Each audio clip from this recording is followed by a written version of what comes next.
నమస్కారం అండి. నేను మీ అనిల్ కుమార్, సామాజిక కార్యకర్త, అలాగే భారతీయ జనతా పార్టీ సీనియర్ నాయకుడిని. ఈరోజు మీ అందరి ముందుకు కూడా ఈ రాష్ట్రం భవిష్యత్తు చూసుకుంటూ ఉంటుంటే ఏమవుతుంది అనే దాని గురించి మీ అందరి ముందు తెలియజేయడానికి వచ్చినాను. గతంలో ఎన్నో ఆశలతోటి మనందరం కూడా కలలు గని సాధించుకున్న తెలంగాణ ఇలా 12 ఏళ్ళు కావస్తూ ఉన్నది. ఈ 12 ఏళ్ళ ఈ ప్రభుత్వాలు మూడోసారి కొలువుదీరినటువంటి కాంగ్రెస్ ప్రభుత్వం కానివ్వండి, గతంలో పనిచేసినటువంటి టీఆర్ఎస్ బీఆర్ఎస్ పేర్లతోటి నెలకొల్పినటువంటి ప్రభుత్వం కానివ్వండి, అసలు ప్రజల్ని పక్కన పెట్టి వాళ్ళ సొంత రాజకీయాల కోసము కొత్త రాజకీయాలని, వాళ్ళ సొంత రాజకీయాలు, కుటుంబ పాలనని పోషించేటువంటి రాజకీయాలు ఎలా జరుగుతున్నాయి అనేది మీ అందరితో పంచుకోవడానికి, ఈ తెలంగాణ భవిష్యత్తు ఎలా ఉండాలి మన భవిష్యత్తులో అనే దానికి మీ అందరి ముందు చర్చించుకోవడానికి వచ్చానండి. ఈరోజు చెప్పుకోవడానికి నా బాధని, తెలంగాణ ప్రజల బాధని కూడా మీ అందరికీ కూడా తెలియజేయాలి. యావత్ దేశంలో ఉన్నటువంటి ప్రతి ఒక్కరు కూడా చూడండి, మా తెలంగాణ ఈరోజు నమ్మించి మమ్మల్ని గొంతు కోసి ఈరోజు వీళ్ళందరూ కూడా ఆనాడు తెలంగాణ కోసము పోరాడింది 4.5 కోట్ల మంది ప్రజలైతే ఈనాడు దాన్ని అనుభవిస్తున్నది మాత్రము కొంతమంది లీడర్లు, వారి కుటుంబ సభ్యులు తప్ప ఇక్కడ తెలంగాణ ప్రజలు అసలు అనేవాళ్ళు అణగదొక్కబడినారు.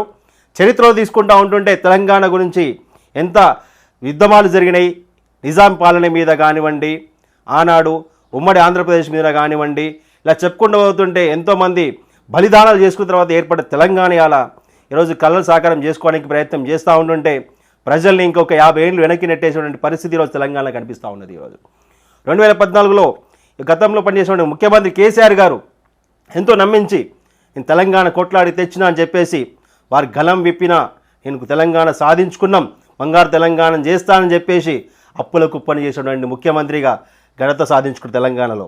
అలాగే ఆయన కుమారుడు కానీ ఆయన కూతురు కానీ చూడండి, ఒకవైపు ఎన్నో అక్రమాలు, ఫోన్ ట్యాపింగ్లు అని చెప్పి, లిక్కర్ స్కామ్లు అని చెప్పేసి, మెడికల్ స్కామ్లు అని చెప్పేసి దాదాపుగా ప్రజలకి పనికొచ్చే ఒక్క పని కూడా కాకుండా వాళ్ళ సొంత లాభాల కోసం మాత్రమే పనిచేసిన ఘనత కేసీఆర్ కుటుంబానికి దక్కింది ఈరోజు. అలాగే కేసీఆర్ కుటుంబం ఒకటి అడగదలుచుకున్నాను, మరి 10 ఏళ్ళు మీరు పనిచేసినారు కదా, మీరు ఎన్ని లక్షల కోట్ల రూపాయలు అప్పు చేసినారు కదా మీరు ఈరోజు తెలంగాణ ప్రజల మీద. మరి ఈ అప్పు మరి ప్రభుత్వం మాది రాదు అని తెలిసే మీరు అప్పు చేసినారు, మేము అవినీతి చేసినాము, మాకేంది లక్షల కోట్ల రూపాయలు ఉన్నాయి, మేము ఎలాంటి దర్జాగా బ్రతకగలుగుతాం అనుకున్నారు కదా. కానీ ఈరోజు 4.5 కోట్ల మంది ప్రజలు ఉసురు మీకు తగులుతుందని చెప్తా ఉన్నాను నేను ఈరోజు. ఎందుకంటే మీరు ఆనాడు ప్రజాభవన్ ఆనాడు మీరు ఫామ్ హౌస్ నుంచి మీరు ముఖ్యమంత్రిగా వివరించినారు.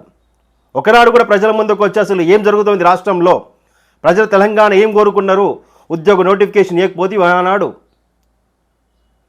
పేదలకి అందాల్సిన కనీస సౌకర్యాలు అందించలేకపోతే ఆనాడు నువ్వు ఆనాడు చేసిన అక్రమాల వాళ్ళు ఇవాళ మేమే ఇంకా గోసపడతా ఉంటాం. ఇవాళ ఇంకా మేము తెలంగాణ సాధించుకునే కంటే ముందు ఎన్ని బాధలు పడ్డామో అంతకు మించి బాధలు పెడతా ఈరోజు పడుతూ ఉన్నాం. ఈరోజు మేము మా బాధల్ని కనీసం ఈరోజు ఢిల్లీలో ఉన్నటువంటి పెద్దలకు కూడా మేము తెలియజేసుకోదలుచుకున్నాము.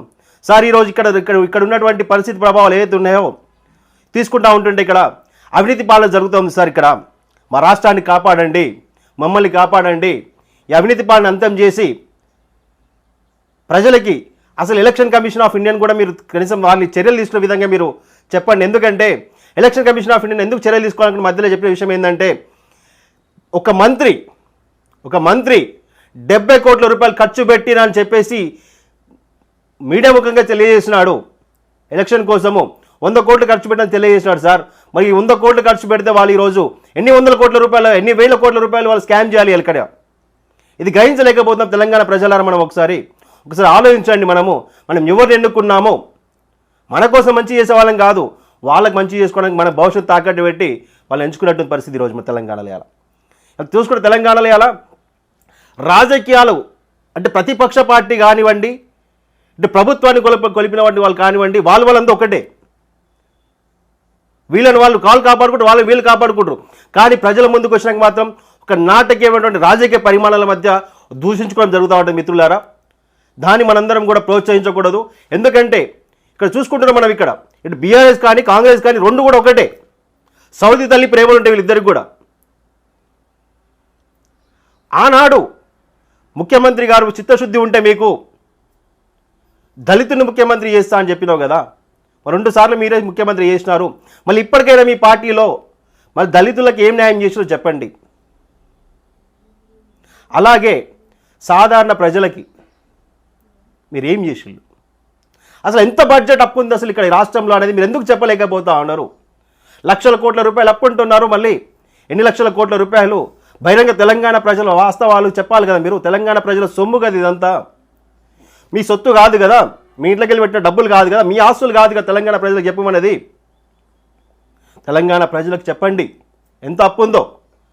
ఆయన చేసిన అప్పుల కుప్పలకి ఈరోజు ఈ ముఖ్యమంత్రి వచ్చేసి ఏంటంటే 400 పైన 20 హామీలు ఇచ్చేసి, ఎవరు అడిగారండి మిమ్మల్ని హామీలు? ప్రజలు ఏం హామీలు అడిగారండి చెప్పండి. మీ జల్సాల కోసం, మీరు మీ కమిషన్ల కోసం హామీలు ఇచ్చారు. ఇలా ముఖ్యమంత్రి ఆయన ఫామ్ హౌస్లో పడుకొని ఆయన అక్కడ పరిపాలన చేస్తే నువ్వు ఎక్కడున్న ముఖ్యమంత్రి గారు ఈరోజు మీరు అడుగుతాను నేను. ఈరోజు మీరు కాంగ్రెస్ ముఖ్యమంత్రి గారిని మిమ్మల్ని నమ్మి ప్రజలు, మీరేదో ప్రజలకు మేలు చేస్తారు, మీ వల్ల ప్రజల కన్నా కనీసం అభివృద్ధి జరుగుతుంది కావచ్చు, ఒక మార్పు చూస్తాం కనీసం అని మిమ్మల్ని తీసుకొచ్చినందుకు ఈరోజు మీరు కూడా మమ్మల్ని నట్టెట్ట ముంచేసి ఈరోజు మమ్మల్ని నానా గోస పెడతా ఉన్నారు. ఈరోజు అసలు ముఖ్యమంత్రి గారు మీకు అడుగుతా ఉన్నా నేను, అసలు దయచేసి సార్ ప్రజలు ఏం చేయాలో, వాళ్ళకి అసలు ఏం జరుగుతుంది రాష్ట్రంలో, అసలు ఎక్కడ అసలు మేము చేసే తప్ప తెలంగాణ రాష్ట్రం తెచ్చుకోవడం, అసలు మా పిల్లలు బలిదానం చేసుకోవడం తప్ప అని చెప్పేసి ఈరోజు వాళ్ళు ఒక్కసారి ఆలోచన చేస్తూ ఉన్నారు. ఈరోజు ఈ రాష్ట్రానికి పెద్ద దిక్కుగా ఉన్న మీరు అసలు వచ్చి బహిరంగంగా ఎందుకు చెప్పలేకపోతా ఉన్నారు? రాష్ట్రంలో మీ పాలనలో ఏం జరుగుతుందో మీకు తెలుసా? ఒకసారి మీ పాలనలో ప్రజావాణిలో 1000 అప్లికేషన్లు పెట్టినారు. ఈరోజు 1000 నుంచి 1,00,000 అప్లికేషన్ మొదలైన ఈరోజు వీటిని ఒక పేపర్గా వృధా చేయడం తప్పించి, అప్లికేషన్ ఫీజులు తప్పించి, అక్కడ ఒక పేపర్ తీసుకోవాలంటే కనీసంగా 5 నుంచి 10 రూపాయలు ప్రింట్ తీసుకోవడం తప్ప వాళ్ళ మీద భారము, వాళ్ళ బస్ ఛార్జ్, తెలంగాణ భవన్ అని చెప్పి మన ప్రజావాణి అని చెప్పేసి మీరు సోమాజిలో ఉన్నాడు, బేగంపేటలో ఉన్నాడు ప్రజావాణి అని చెప్పేసి రాష్ట్రం నలుమూలల నుంచి వాళ్ళు ఈరోజు మాకు ఏదైనా జరుగుతుందని నమ్మకంతో అక్కడికి వస్తే 10 రూపాయలు పెట్టి అప్లికేషన్ కొనుక్కొని వాళ్ళు డబ్బులు ఖర్చు పెట్టుకొని వాళ్ళు సమయాన్ని వృధా చేసుకొని మీ ఆఫీస్కి వస్తే 1,00,000 అప్లికేషన్ పెండింగ్ ఉండిపోయిన ఈరోజు. ఇలా ఇదే ప్రజావానికి పోయినామని చెప్పేసి సగటు ఉన్నటువంటి అధికారి దగ్గరికి పోతే వాళ్ళు మమ్మల్ని కనీసం మాట్లాడే విధానం కానివ్వండి, వాళ్ళ సంభాషణ విధానం కానివ్వండి, మమ్మల్ని ఒక బానిస లెక్క చూస్తూ ఉన్నారు. అక్కడ వాళ్ళు పోతే లంచం లేని ఆఫీసులో పనిచేయని అధికారులు ఉన్నారు. ఈ అధికారులు ఎందుకు మీరు యాక్షన్ తీసుకొని అడుగుతా ఉన్నాను నేను. అసలు ఇక్కడ ఈ అధికారులు అందరూ కూడా నిద్రపోతూ ఉన్నారు. ఈరోజు అధికారులు అనేది ఆఫీస్లో సమయానికి రావట్లేదు, పరిపాలన కొనసాగట్లేదు. మీ మాదిరి అధికారులు కూడా తయారైపోయినారు. అధికారులను ఈరోజు నేను చూస్తూ ఉన్నాను. మెడిచల్లో కూడా నేను చెప్తా ఉన్నాను, నేను బహిరంగంగా చెప్తా ఉన్నాను. మెడిచల్ కలెక్టర్ గారు వస్తూ ఉంటుంటే రాజకీయ నాయకులు వెళ్ళి ఒక పార్టీ ఆఫీసులకి అక్కడ షాల్వాలు కప్పడమా? మీరు ఎందుకు తీసుకోండి యాక్షన్ వాళ్ళ మీద అని అడుగుతాను నేను. రోడ్డుకు ఒక ఐఏఎస్ ఆఫీసర్ అంటే తన సమయం ఈ రాష్ట్రానికి ఎంత అవసరం అనేది ఒకసారి ఆలోచించలేకపోతున్నారా? ఉదయం నుంచి సాయంత్రం వరకు కూడా శాలువాలు కప్పుకోవడము, బొకేలు ఇచ్చుకోవడము, లేచి నిలబడి పార్టీ ఆఫీసు లెక్క కండువలు కప్పుకోవడము, ఏం దుర్మార్గం అండి ఇదంతా ఈ రాష్ట్రంలో. అసలు మీరు తక్షణం ఆ కలెక్టర్ మీద యాక్షన్ ఎందుకు తీసుకున్నాను అడుగుతా ఉన్నా నేను. ప్రజలు వెళ్ళి అక్కడ నిల్చుంటే 1 నిమిషం సమయం ఇవ్వండి కలెక్టరు, 1 నిమిషం సమయం ఇవ్వండి అడిషనల్ కలెక్టరు, 1 నిమిషం సమయం మున్సిపల్ కమిషనరు, కనీసం ఆఖరికి ఒక విఆర్ఓ కూడా 1 నిమిషం సమయం ఇయ్యారు సార్ మాకు. మీరు రాజకీయ నాయకులు పోతే ఎందుకు సార్ 2 రోజులు 3 రోజులు సమయాలు ఇస్తారు అక్కడ? వాళ్ళు ఇక్కడ కాకపోతే ఇంకో జిల్లాకు ట్రాన్స్ఫర్ అవుతారు. వాళ్ళు పర్మనెంట్ స్థానం కాదు సార్. మళ్ళీ ఇక్కడ రాజకీయ వ్యవస్థ పార్టీలలో ఏదైతే ఇండిపెండెన్స్గా జరగాల్సినటువంటి కార్యక్రమం అయితే ఉంటుందో అధికారుల దగ్గర కూడా ఈ అధికారుల దగ్గర రాజకీయాలు ఎందుకు తీసుకుపోతా ఉన్నారు మీరు ఇక్కడ? అరే ప్రజలకు నమ్మకం పోతుంది సార్ రాష్ట్రం మీద. ప్రజల ఆఫీసులో కూడా పోలేని పరిస్థితిగా ఈరోజు అన్నికి మనకి బ్రతకడం అలవాటు చేసుకునే పరిస్థితి దిగజారిపోతాం ఈరోజు మేము. కాబట్టి దయచేసి రాష్ట్రంలో ఈ అప్పులను ఎట్లా పూడ్చాలి అని ఆలోచన చేయండి. అరే కులగర్జన అంటారు, ఈ కులాల మధ్యన ఇదేంది అదేంది అంటారు, ఇవన్నీ తీసుకొచ్చి తెర మీద కొత్త తీసుకొస్తూ ఉంటారు. అరే సార్ నిన్నగాక మొన్న సార్ హైడ్రా తీసుకొచ్చిళ్ళు. అవును సార్, ఎఫ్టీఎల్ హైడ్రా ఉంటే కట్టడం తప్పే సార్. కానీ కోర్టు ఉత్తర్వులు ఉన్న వాటిని కూడా మీరు వాళ్ళు అక్కడికి వెళ్ళి మమ్మల్ని తొక్కేసి మీరు వెళ్ళండి కూడా మీరు విశేషత రహితంగా కొంచెం మానవ తృప్తంతో ఆలోచించమని చెప్పండి సార్. కోర్టు ఆర్డర్ కూడా గౌరవించారా సార్ మీరు? ఏం దుర్మార్గం చర్య సార్ మీరు? అసలు నాకు అర్థం కావట్లేదు. ఈ ప్రజలు ఏం చేద్దాం అనుకుంటున్నారు సార్ చెప్పండి. అసలు సార్ మీరు గొప్పోళ్ళే కావచ్చు సార్, మీరు ముందు నుంచే పోలీస్ పటేలు సార్, మీరు ముందు నుంచి కానీ మేము రెక్కాడితే డొక్కాడని జీవితాలు సార్ మాయి. పేద ప్రజలకు ఏం కోరుకుంటాం సార్ మేము ఇవాళ? మీ లెక్క టేబుల్ మీద 20-50 రకాల వంటకాలు కాదు సార్, ఒక్క పూట కడుపు నిండా తినే బుక్కడంత బువ్వ కోసమే సార్ మేము కొట్లాడేది. ఇలా రైతు బంధు చేస్తా అని చెప్పేసి ఎంతమంది రైతుల్ని నిలుదోపిడి చేసినారు సార్. ఇలా మీరు ఇలా ఉద్యోగాలు ఇస్తామని చెప్పేసి ఎంతమందిని ఇలా మీరు మోసం చేసారు సార్. ఇలా అడుగుతా ఉన్నాను. ఇలా ఏంది సార్ ఈ పరిపాలన? ఇది అసలు రాక్షస పరిపాలన కొనసాగుతుంది సార్ రాష్ట్రంలో. అసలు ముఖ్యమంత్రి గారు ఇక్కడ పోయినారు సార్ అడుగుతా ఉన్నా నేను. సార్ గతంలో ఉన్నటువంటి తీసుకుంటా ఉంటుంటే జయశంకర్ సార్ గారికి సంబంధించి ఆయన గౌరవించుకోవాలని జయశంకర్ భూపాలపల్లి అనే జిల్లాను స్థాపించడం సార్ పెట్టినారు. కానీ అదే విధంగా నేను అడుగుతా ఉన్నాను ఈరోజు ఖద్దరన్న గారు అంటే చాలామందికి ఇన్స్పిరేషన్. ఆయన తీసుకొచ్చి అవార్డులు పెట్టి సినిమా స్టార్లకి లక్షల కోట్ల 100 కోట్ల రూపాయలు ప్రజాదాన్ని వృధా ఎందుకు చేస్తూ ఉన్నారు సార్ మీరు? ఖద్దరన్న పేరు ఒక జిల్లాను పెట్టండి సార్, ఒక ఆడిటోరియం పెట్టండి సార్, మా పిల్లలకు చరిత్ర తెలియజేయండి. సినిమా స్టార్ల దగ్గర 3,000 కోట్లు 4,000 కోట్లు వసూలు జరుగుతున్నాయని మీ వాళ్ళే బహిరంగంగా చెప్పుకుంటా ఉన్నారు. వాళ్ళకెందుకు సార్ అవార్డులు? వాళ్ళకెందుకు సార్ ఫంక్షన్లు? సార్ రండి, ప్రజల మధ్యలోకి రండి సార్. మీరు పేద ప్రజల మధ్యలోకి వచ్చి తిరగండి రోజు. మీరు నమ్మకాన్ని కల్పించండి ప్రజలకి. ఇదేం రాజకీయం సార్? రాజకీయం అనేది మీ సొంత కోసం, మీ ఇంటి కోసం కదా సార్ చేసేది. తెలంగాణ రాష్ట్రం కోసం, ప్రజల కోసం చేయాలి సార్. అంటే ఢిల్లీలో కూర్చుంటారు. ఏం సార్ ఢిల్లీలో ఉన్నదా మీ ఇల్లు ఏమన్నా? తెలంగాణ కాదు సార్ ఎన్నుకున్నాం మేము. ఢిల్లీలో ఏం సార్ ఢిల్లీలో మీరు పరిపాలన చేసేది? ఈ ఢిల్లీ పరిపాలన కోసం సార్ మిమ్మల్ని ఎందుకు మేము?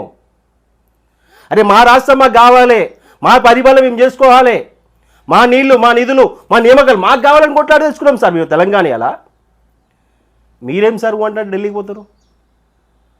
ఏమేమి మా ఆత్మగౌరవం ఢిల్లీ తాకట్టు పెట్టిలా సార్? చెప్పండి సార్. సార్ తెలంగాణ అనేది ఒక చరిత్రలోకి నిలిచిపోయిన పేరు సార్ తెలంగాణ అంటే ఈరోజు. సార్ నేను అడుగుతా ఉన్నా మిమ్మల్ని ఈరోజు ముక్కుసూటిగా మీ అందరి రాజకీయ నాయకులు అందరూ అడుగుతా ఉన్నా, కాంగ్రెస్ బీఆర్ఎస్ పార్టీ నాయకులు అందరూ అడుగుతా ఉన్నా నేను ఈరోజు.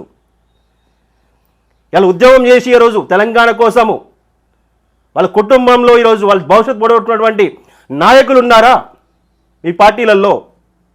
కనుమరుగైపోయేలాగా చేశారు మీరు ఈరోజు వాళ్ళని. ఈరోజు పార్టీకి అసలు ఉద్యమానికి సంబంధం లేని వ్యక్తులు పదవిలో కంటగట్టారు, పదవులు ఇచ్చినారు మీ ఇవాళ మీరు. సార్ ఒక్కసారి ఆలోచించండి, దయచేసి ఒక్కసారి ఆలోచించండి. 3.5 సంవత్సరాలు ఇంకా మీకు పరిపాలన ఉన్నది సార్. ఇక్కడైనా కనీసం చిత్తశుద్ధితో పనిచేసి ఈ రాష్ట్ర ముఖ్యమంత్రిని, ఈ రాష్ట్రానికి ప్రథమ పౌరుణ్ణి నేను బాధ్యత తీసుకోవాలి. ఈ ప్రజలందరూ కూడా నన్ను నమ్మి ఓటేసినారు. ఇలా కాంగ్రెస్ పార్టీని చూసి కాదు సార్ ఓటేసింది. రేవంత్ రెడ్డి గారు మా బిడ్డ, బట్టి విక్రమార్క గారు మా బిడ్డ, ఉత్తమ్ కుమార్ రెడ్డి గారు మా మనిషి అని మిమ్మల్ని చూసి ఓటేసినాం సార్. పార్టీలు చూసి ఓటేయలేదు సార్. పార్టీలు మాకు శాశ్వతం కాదు, మీరు శాశ్వతం మాకు. ఈరోజు గతంలో మిమ్మల్ని నమ్ముకున్నటువంటి మీ అందరూ కూడా ఒకటి హెచ్చరిస్తూ ఉన్నాను, మీరు గతంలో చెప్పిన కుటుంబ పాలన మీ పార్టీలో కొనసాగుతుందా లేదా అని అడుగుతా ఉన్నాను. ఒకసారి దయచేసి అమరులని ఆదుకునే ప్రయత్నం చేయండి. అలాగే తెలంగాణ రాష్ట్రంలో విద్యా వ్యవస్థ చాలా అతలకుతలంగా ఉన్నది. వైద్య వ్యవస్థ చాలా అంటే చాలా ఘోరంగా, శవాలని సైతం కూడా వదలకుండా చనిపోయిన వారి నుంచి లక్షల రూపాయలు దండుకున్నటువంటి కార్పొరేటు వైద్య సంస్థల మీద మీరు కంపల్సరీ సార్, మా పేద ప్రజల ఇళ్ల మీద కాదు మీరు చూపించాల్సిన ప్రతాపాలు. పోండి కార్పొరేట్ విద్యా సంస్థల మీద చూపించండి, వైద్య సంస్థల మీద చూపించండి. పేదోడు చిత్తైపోతున్నాడు సార్, అక్కడ నలిగిపోతా ఉన్నాడు ఈరోజు పేదోడు బది వెళ్ళాలంటే. సార్ పేదవాడికి కావాల్సింది మీ పథకాలలో విద్యా వైద్యం సార్. ఆ విద్యా వైద్యం లేనప్పుడు నీ ప్రభుత్వాలు ఎందుకు సార్? మాకు పేదవాడికి ఇవ్వాల్సింది విద్యా వైద్యం ఇవ్వండి కనీసము. మీరు హామీలలో ఒకటి ఇచ్చారు, మర్చిపోయినారు అనుకుంటే మీరు. ఇలా పేదవాడు తాగి రోడ్డు మీద చిత్త అయిపోతా ఉన్నాడు ఈరోజు. తాగండి ఇవ్వగానే స్కీమ్ అసలు మీరు ఇచ్చింది.